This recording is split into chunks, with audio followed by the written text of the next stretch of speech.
প্ল্যানটা হচ্ছে তখন আমি হচ্ছে কম্পিউটার শেখার ইচ্ছা আছে। আর যেহেতু আমি মেয়ে, আমার হচ্ছে মানে কুকিং জিনিসটা অনেক বেশি ভালো লাগে।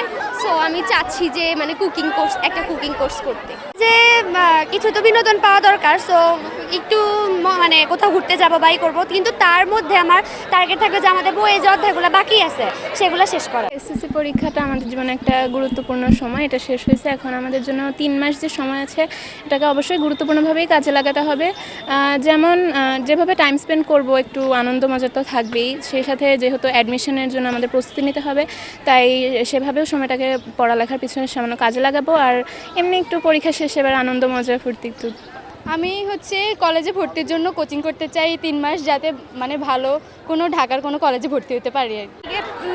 এসএসসির পর হচ্ছে গিয়ে যে 3 মাস সময় থাকবে, ইচ্ছে তো আছে হচ্ছে গিয়ে যেহেতু এই কয়েকটা বছর কোথাও ঘুরতে পারিনি, কিছু নিজের মতো করে একটু সময় বিনোদন নিব। তার পাশাপাশি হচ্ছে গিয়ে ইচ্ছা আছে কম্পিউটার কোর্সটা শেষ করা, এবং যে বইয়ের যে অধ্যায়গুলো আমরা পড়ি নেই, আমাদের ইন্টারে তো ফুল কোর্স লাগবে, আমরা ওই অধ্যায়গুলো শেষ করব যাতে আমাদের মানে ইন্টারে গেলে কোনো আটকাতে না হয়। ওটাই তো বলছিল ফার্স্টে কম্পিউটার কোর্সটা করে নিতে, এরপর কম্পিউটার কোর্স পরে পরে ঘোরাফেরা করব, বাকিটা বলা যাবে পরে কি হয় না হয়।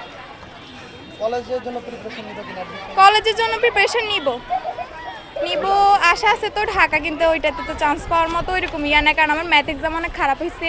খারাপ বলতে কি পাস আসবে কোনো রকম, কিন্তু ওইরকম A+ আশা করা যায় না। আর হচ্ছে লক্ষ্মীপুরে যদি থাকি তাহলে সরকারি কলেজ ঠিক আছে, ওইটার জন্য অ্যাপ্লাই করব। আর কিছু নেই।